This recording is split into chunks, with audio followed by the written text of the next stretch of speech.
CP. Are you serious? He's gone! 40, 30, Portis all the way! Touchdown Redskins, 64 yards! 26 minutes. He's pretty sharp, you know. He'll coach you up on the Miami guys and everything else. He's kind of fun to be around. Got an opinion too. You know, I've been blessed to have the opportunity to go out and be myself and say the things that I say, and you know, for the outside world, they can deal with it how they deal with it. 26 minutes with Clinton Portis. CP. Teach him something. Welcome to 26 Minutes, episode 32. Jake, Monica in the house. We got the whole crew. We got a lot of news actually this week. We're going to start off with UVA won the championship. We're going to get to that. We're going to discuss that because Monica all of a sudden had UVA as her champion of her bracket. Although we argued numerous times about Gonzaga win. No, we're going I had UVA in the title game, and when Gonzaga fell out, we're going to get to it by default. You're like one of those people who pick just out of, you see the matchup like, oh yeah, they're going to win. So whatever. But earlier this week, we had Coach Gruden come out and say it was a must-win situation, like a win now. The Washington Redskins are in win-now mode. And I look at this two ways. When you look at the situation, he comes out and say Redskins must win now. Is this pressure on him? Because in the same sense, he said his draft pick is someone who has to have an immediate impact. And most teams develop a draft pick or, you know, allow them to get their feet under them. But he's saying whoever we take needs to make an immediate impact, needs to play now. So is this Gruden feeling pressure or really just at the point of we got to do it? I think it's just a tell potentially that the quarterback that they might choose, if they choose at number 15 a quarterback, or if they trade up or whatever, if they choose a quarterback, that he will have to be a starting quarterback by week 1, because you don't say we win now by getting a quarterback to sit on the bench as a rookie. And the whole philosophy of NFL teams now is to draft quarterbacks and start them in the first season, because that's just how the league is functioning now. You get as much value out of your first round quarterback or whatever round quarterback that you think is going to be your starter before they have that big second contract. I mean, that's what the Cowboys are kind of reckoning, you know, with now with Dak Prescott. But that is the goal right now. And so I think if they're going to draft a quarterback, it's going to have to be somebody that they all agree can take the reins week 1. So what quarterback in this draft can take the reins week 1? Because you have Kyler Murray, who could possibly be slipping. You have Haskins, who could possibly be slipping. You've been rumored to have Daniel Jones. You're rumored to be in trade consideration with Josh Rosen. So if you had to go out and get someone for right now, let's not forget, you just got Case Keenum. A year ago, Case Keenum was one of the highest free agent quarterbacks on the market. So we're just overlooking Case Keenum as if he's coming in to do what?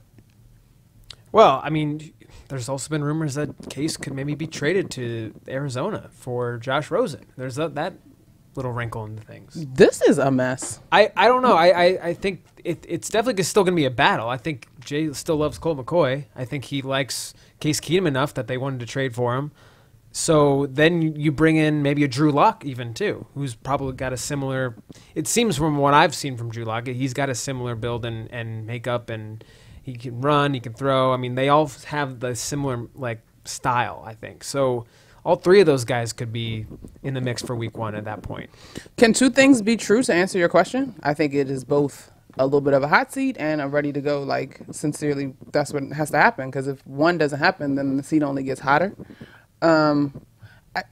He can't say we're not trying to win now, right? Like right. He can't say that. Yeah, but when you come out with the urgency, like we're in win now mode, you know, like you have to be realistic about your roster. First off, you have a lot of voids and a lot of holes to fill on your current roster. So to say we're in win now mode, of course you want to win, but the realistic, like being realistic with yourself, do you have a roster that's in contention? When you look at when you look at other teams in your division, are the New York Giants getting better? Are the Philadelphia Eagles getting better? Or the Dallas Cowboys, who just paid $100 million to Dexter Lawrence, are they getting better? Are they improving? So you first have to monitor yourself contingent upon your division. But CP, you're absolutely correct, and we probably could have an educated football conversation and say that. But what did you want him to say to the media?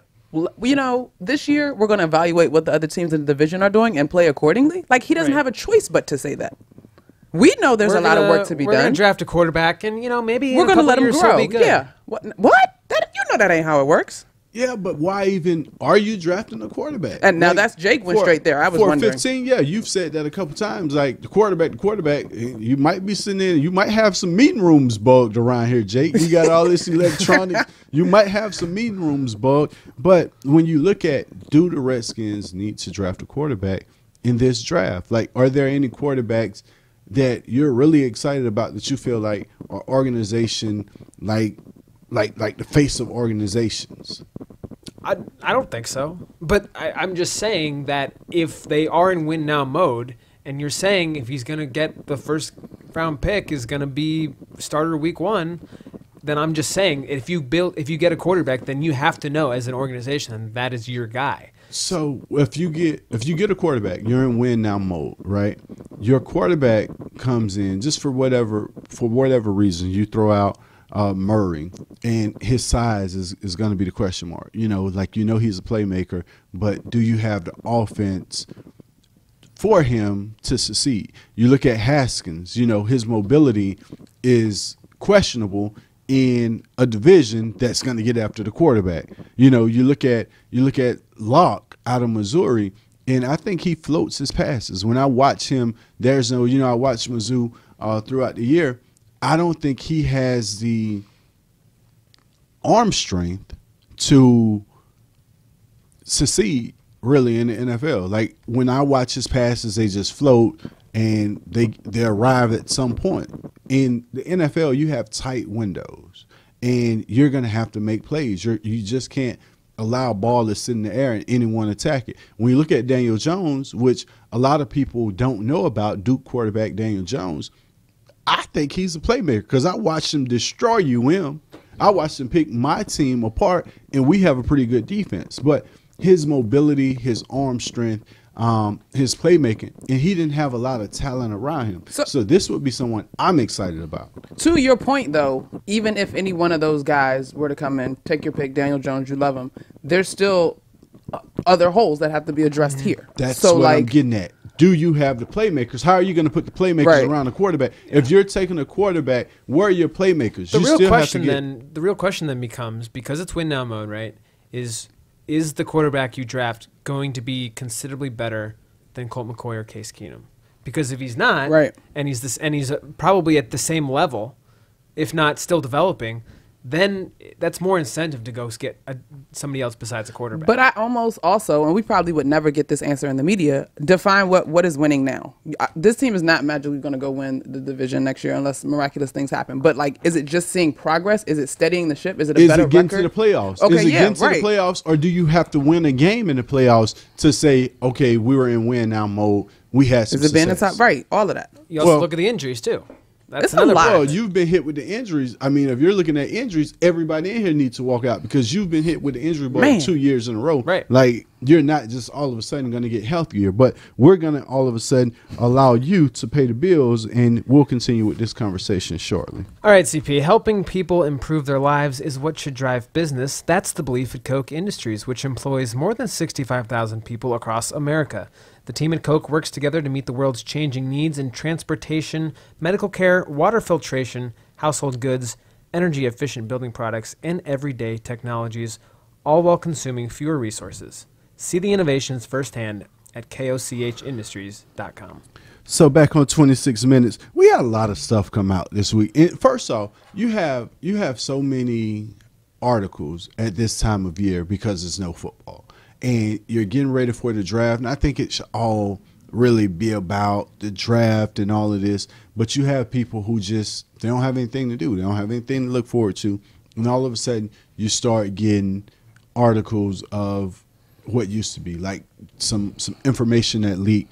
And an article came out about Aaron Rodgers and Coach McCarthy not getting along. So I'm reading this article and you're listening, at the depiction of both guys. And it was like McCarthy, the diva, Aaron Rodgers, the man, didn't feel as if McCarthy, like second guessing the coaches.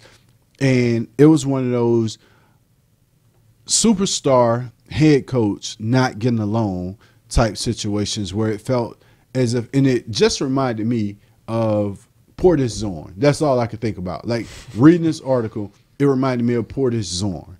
And it's one of those situations where you feel like you're doing and giving the team the best chance that they could possibly have to win a game.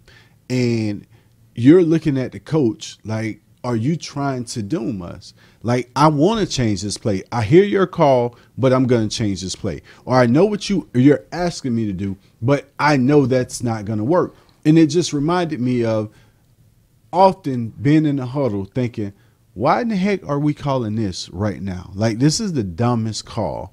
And it was kind of one of those articles. Although Aaron Rodgers has a lot of leeway, and he's an outstanding athlete, a great player, when you start hearing stuff like this, it's kind of like tarnishing of a legacy, of an image. And I saw it happen firsthand.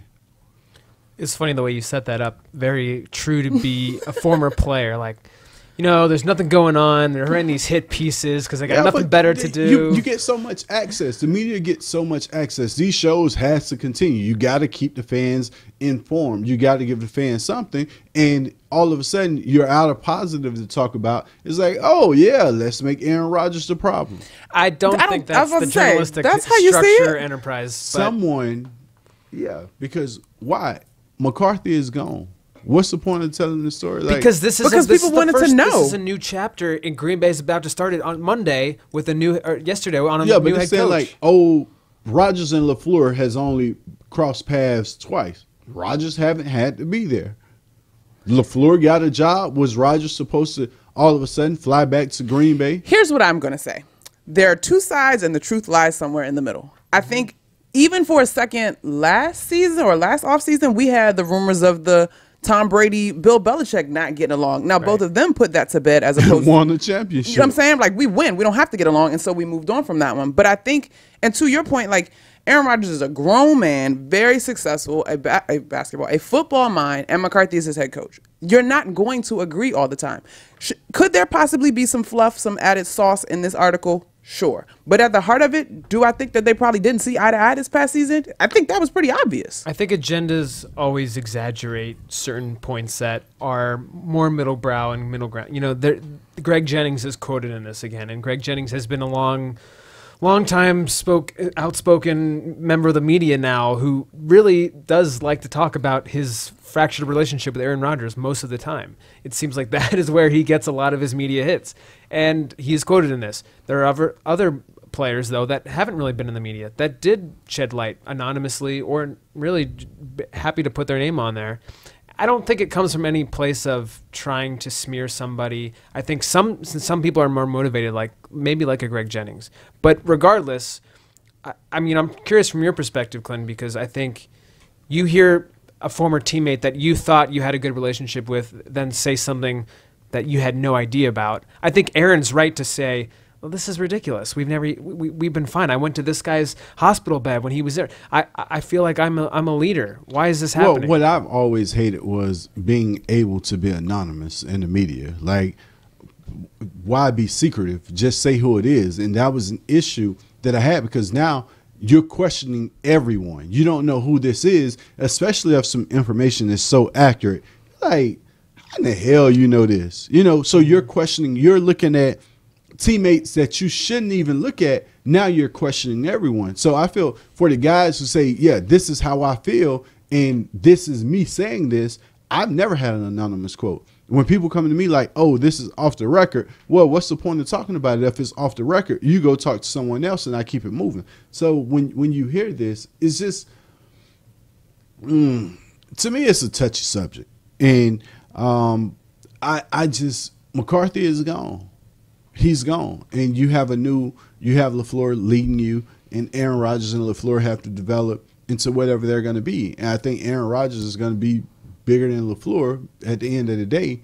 So You're probably your right. coach is going to have to come in and kind of understand that. Like, you know what? I have this guy. I have this Hall of Fame quarterback, and I have to find out what he likes and put him in those situations to win. Now, he's not going to tell me what plays to run, but you know what? You can give me your favorite plays, and I'm going to make sure I get these plays in the game, and you'll still have an opportunity to change plays at the line if you see something or, you know, something happen that we weren't planning for. That's a positive. In Don't you having think there's like there has been a pretty dynamic shift from old school coaches and old school football to today where, I mean, there used to be quarterbacks used to go out and just run the whole playbook in themselves. Now we've got all these defined roles, these offensive systems. They have all their now special you have game all plans. of these people that want the credit Right. instead of allowing Joe Montana and Steve Young and John Elway like to audible. take you to Yeah. fame. You know, you want this coach has to make sure you know he's a beautiful mind. I mean, the Sean He's a McVay wonderful model, mind. right? I mean, that's. But see, I don't feel like Sean McVay touted himself at all. No. But I'm saying when you look at what his rise was, he was a tight ends coach. Then he went to offensive play calling, offensive coordinator, then play calling, and you see the rise in everyone. And it just becomes so.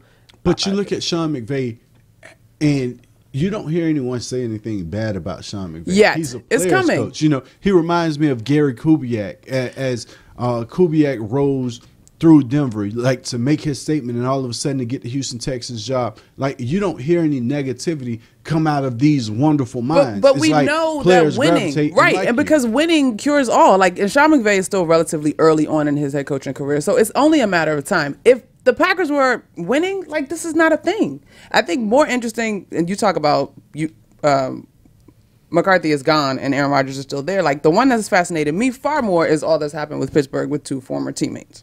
Oh, yeah. And we're going to get to that after you all pay the bills, you know. Fight over it, will you? Oh, this is a new one. It is. The Times, the Money what? Yes, it's a weird promotion. All right, here we go. The Times, the Money family of scratchers from the Virginia Lottery has $345 million in cash prizes in the entire family. One game that features a top prize of $7 million and the chance to multiply your winnings anywhere from 2 times to 100 times. From 2 times the money and its top prize of 4,000 to 100 times the money and its top prize of $7 million, these games feature multipliers and the chance to win big. If you find a 100 times symbol in a 100 times the money, you multiply your prize by 100. Think about money multiplied. That's what the Times the Money family means. Visit your lottery retailer today. Welcome back to 26 Minutes. We have a lot of topics that we want to discuss. And Time out. I'm going to Already play in a time out. flag football league. Are you going to give me some pointers? yeah, Okay, continue. don't carry the ball like that. Fumble, Whoopsie. Rooski. My bad. So as we were talking about Rodgers and McCarthy dysfunction, you were bringing up Juju Smith and Antonio Brown. Antonio Brown. You know, Antonio Brown goes out to call out Juju Smith-Schuster, saying, like, what, are you serious? That boy fumbled on the stage and had numerous mistakes. Like, Antonio Brown is actually calling out a lot of players. And for me, I love Antonio Brown game. I love what he brings on the field. Now, off the field, it seems like he's taking a lot of shots at a lot of people that could have helped him. Now, you know, and I've never looked at Antonio Brown as diva. Like, I've never looked at him in that way. I just always saw the passion and playmaking ability, and that's what I wanted to accept. But when you bring someone into your organization, now all of a sudden, and for me, he posts his workout, he posts his family. So Antonio Brown is going to be Antonio Brown. That's just him. What do you make of him calling out Juju? You never saw him as a diva ever? Nah, Would you nah. consider yourself a diva by standards? I wouldn't, because if you go into the locker room, like, I've never been one of those people that's like, here's my moment, give me the ball because I'm looking for attention. Like, my moment is, I know what we need to do. If you look and you see Portis 20 carries or more, I think we were like 26-2 if I got over 20 carries. Look at so you. that means give me the ball. And if it's a situation where, but not Jake, necessarily. listen to me, Jake, and that's the clarity I'm about to give you. So if there's a situation with a game plan that you put in that I'm not working, that's not working, then I feel like we need to change it. So we've had numerous offensive coordinators over my period that came and wanted to do something that wasn't working. We didn't have the players to run this, right? Okay. And you were determined because you felt like that was a good game plan. But again, if you're boxing or if you're coaching me and I keep getting punched in the eye or I keep getting banged up and this is not working, and I'm telling you, if I'm going to get banged up, allow me to get banged up my way. Like I feel better. I'm at a loss. I already don't want to do this. I don't like this game plan. I know someone is going to fall. I know something's bad is going to happen. And then you're asking me to give 100. Okay, I tried it. But now when it don't work, how long before you like, God, I told you, like, let me square my shoulders and get downhill. When we're playing with our third string O-line, we shouldn't be pulling all the way to the sideline. Like, you're putting me at a disadvantage. Whereas I already know this man can't do it. Go forward and allow me. I'm going to break a tackle. I'm going to make something happen. I don't call that diva. So the difference between diva and a playmaker competitor is how you go about it. Like you would make an assessment whether something was working or not, and then we like need to I'm not just walking in the office like, hey, get me the ball. Okay, so at points this season, things were not working well for the Steelers. Well, you came out and found out why. Because it was, well, if Ben had a problem with you and decided he was going to go to someone else, it was nothing you could do. So you wouldn't label AB a diva. Okay. No. I never looked at him as a diva because I know players around AB. So I've heard how they respect AB, or I watch AB tenacity on the field. So I never looked at him as a diva. I've never looked at him. I've looked at OBJ as a diva. Okay, fair, but good point. I love his tenacity in game as well. So let's go to this specific situation this past season, and specifically for the sake of this conversation, his interaction between his now ex-teammate, to the same point you made about Green Bay and McCarthy is gone. What are we talking about? Would it be fair to call him a diva at this point? I just question his motive now. Because Juju is one of those fun, like he's one of these kids that's just going to make the NFL fun. He's going to have some kind of antics or something to go along with him. It's like, to me, that's like almost like bullying. You know what I mean? Like, AB know Juju don't want no smoke. Juju's just a fun guy. Like his image, his personality, everything about him is fun. Like, I'm just here for a good time. And he's going to bust his butt doing. Like, he has a good time. And once he delivers his celebration, everything. I like Juju Smith game, but I don't look at him as a confrontational person. So to me, it was like, why call out Juju? They had a pizza commercial together. Doesn't this whole thing prove that insecurity doesn't go away even when you get money? You better go ahead and have a sermon moment, Jake. Say it again. Say it one more time. 26 seriously though, like you talk about all the guys that have gotten these incredible lucrative contracts and how that should make them impenetrable to any kind of criticism. That's just not how humanity works, right? So he's obviously got a great new deal. He's got all these guarantees. He's on a new team. Can't let Pittsburgh he's on the opposite coast. There is no reason for him to be firing back at Juju. But there's something that is still needling him about the whole Steelers situation. And when he sees a protege get best player of the year for a season that he probably thought he was better in, somehow, even though he's not on that team anymore, it's in the past, he cannot get over that. There is something deeper here, and that's why it's hard to see this play out in public because it looks so bad on his part. And I feel like internally there is something wrong with him still that is funneling or really creating this issue. Speaking of issues or creating or publicity, 26 minutes is just not long enough. I think we're gonna have to extend. Oh my gosh, are we done? To go 26.5, like Smoot say, we're gonna go 26.5 because we haven't given UVA the credit they deserve or the attention they deserve about what was most impressive to me about UVA championship run is that Monica called it. You get bounced in the first round. No, it's not that Monica called it. 'Cause you came in here. I thought you had a Gonzaga tattoo on your neck after they played FSU. I thought you had when you got the tattoo of Gonzaga. Her bulldog bark is bigger than her bite. She had all kind of Gonzaga. She painted her car blue. Whatever. So then you come in UVA. Ousted in the championship last year when they had all the expectations. 16-1. Yeah, you lose to a 16 seed, and the focus that comes from that for you to have to endure embarrassment, like all of this. For one, you got to give credit to their coach. Number two, they needed to find offense because they were always an awesome defensive-minded team. They needed to find offense, and Kyle Guy got more confidence than Michael Jordan. He has to, because every big shot that was hit was by Guy.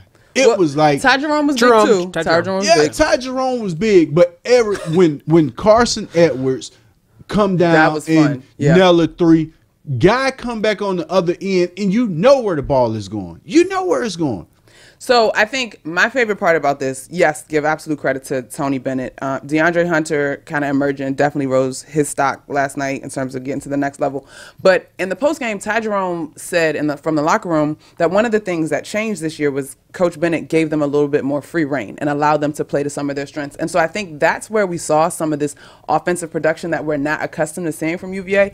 I thought at halftime last night, I completely agree with Chuck and Kenny that both teams were waiting too late in the shot clock. But I think UVA was playing with the looseness and a silent confidence that nobody could kind of put their finger on. Like they were about to lose in the first game of the weekend. Who did they Texas Tech. Like they were about to lose that basketball game, and just they kept finding a way to win. When I look at this, it's so many stories because I always relate to something, I always try to go back to something. We lost to Washington. The moment we got put in the top 5 and everyone felt like U is back, we lose to Washington on the road. We were a much better team than Washington. But from that moment on, we never lost again. And to see the guys, to see everything that the guys did, the coaches, even some of the coaches were cocky as well. But the communication opens and everyone starts to do it as a team. For coaches to be able to identify that this is the asset this player adds, and I'm going to allow him to be him, not trying to change him. Another great thing I want to point out about UVA is you don't see one and done at UVA. You don't see one and done at UVA. These guys, every year in, year out, it's like the senior guy, the big leader who's finally gotten his moment. When you look at Hunter, when you look at the kid that went to the Bucks last year, I think. Malcolm Brogdon. Yeah, Brogdon 2 years ago. So when you look at these kids, they stay in school, they work, and all of a sudden they end up in the league for a long time and making an impact. And you get this one and done, which is great. You look at Duke. I was listening to Coach Calipari at Kentucky interview, and he was saying, what you want me to do? Like every rule, what I have to deal with every year, the rule that's put in is to stop me, to change whatever I'm doing. And I have to make that adjustment. And I still have to get these kids to give the most that they could possibly give to get them to the next level. I can't go into a household and change your mind about saying you want to go to the NBA. I like how you got enthusiastic when you became Coach Calipari. I like that. We heard a shift in your voice. He kept it real. Yeah. Like he kept it real. A lot of stuff we missed. We wanted to touch on the topic of Paul Pierce and D. Wade legacy. So just quick on that before we leave out. Paul Pierce was tripping. That's quick on that. D. Wade. Paul Pierce had a fantastic career. I'm a fan of Paul Pierce's game, everything he did with Boston. But nah, bro, you're not better than D. Wade. It's close, but it's not. It ain't that close. Paul Pierce was actually an assassin. Whenever we have this conversation, we need to figure out the criteria. What are we talking about? Listen, Paul Pierce was unguardable. He was bad man. He was clutch. Now I'm giving the credit to D. Wade because D. Wade to me was one of the best players. Everything to define D. Wade's career you look at how he carried the Heat after Shaq left, when he was a one-man band. You look at, like, I love that type of player. D. Wade was always one of my favorite players, but he don't get the credit he deserves. He's underrated when it comes to top players of all time because he's always adjusted his game. He had Shaq. He had I'm LeBron. kind of surprised by you on this, actually. D. Wade, when it came to that clutch, the final shot. No, and I agree with you, but I'm almost surprised because Paul Pierce's argument was if you gave him the pieces that D. Wade had around him, he would have had the same that's set. that's a tired KG argument. And you had and I agree, and that was that Boston team that we loved, but I'm just kind of surprised that you took that. Yeah, but you had so Paul Pierce had Antoine Walker, which was a bad man. Yeah, he was. Then when Antoine Walker was gone, you get KG, who was the best player in the NBA at that time. Through that span, and you got Ray Allen. Like you had a young Rajon Rondo who all he did was deliver assists. Yeah. You got Kendrick Perkins underneath, so you had pieces around you. Of course, Kendrick Perkins is not Shaq, but outside of that, when you look at Dwyane Wade, you say Chris Bosh, and LeBron. That's what make the legacy so misconstrued because it was LeBron.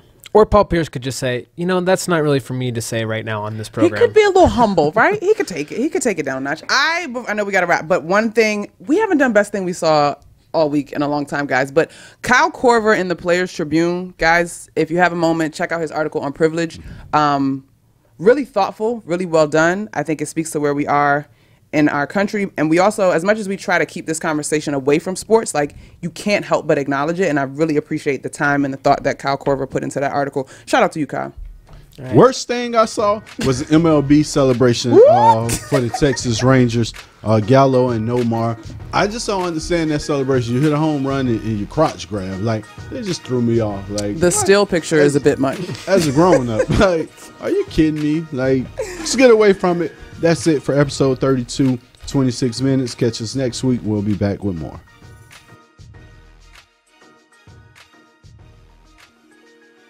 John Riggins here with a little tip. If you need a mortgage, take my advice and use the pros at McLean Mortgage.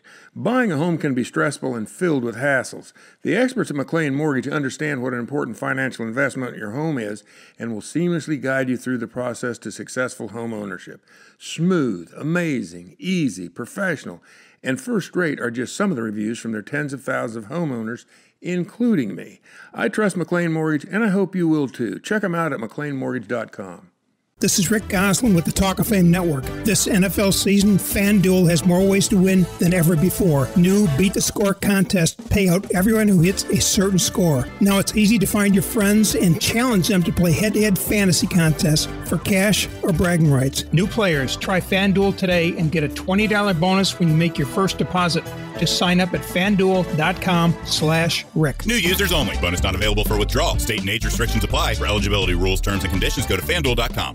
Are uninvited pests ruining your plans? Let PMSI, the pest control partner of the Washington Redskins, handle it for you. Call today for your free inspection. And they'll work around your schedule to provide you the best solution possible Have you heard about Creighton Farms, the private club community that's home to the Redskins? Creighton Farms is just 20 minutes from Dulles, but a world away. On top of its award-winning Jack Nicklaus signature golf course, pools, tennis courts, and other resort-style amenities, you'll find custom homes and villas that are simply extraordinary, starting at $1.5 million. For property and legal information, visit CreightonFarms.com, or, better yet, visit Creighton Farms. Hail to the Redskins this year with gear from the official Redskins team store. From Nike player and personalized jerseys to a great selection of new era hats, the Redskins team store has you covered. Plus, we have an amazing variety of youth and ladies apparel and everything you need to throw the perfect tailgate party. And we have signs, flags, and collectibles for the perfect Redskins man cave. So hail to the Redskins in style at any of our 4 Redskins team stores or online anytime at RedskinsTeamStore.com. Your heart works hard, and sometimes its parts need repair. That's what we do at Innova's Structural Heart Program in Fairfax. With outcomes that exceed the national average, we're a leader in both minimally invasive repair techniques and surgery to address heart valve disease. Give your heart the benefit of care from Inova Heart and Vascular Institute. Find an Inova physician by visiting inovaheart.org/valve. Inova. Join the future of health. Have you during tailgate season? New day for New Foods has the solution. The vinegar beverage of detox. Packed cinnamon and apple cider vinegar. Non-GMO. The play you need to get your from our orchard football field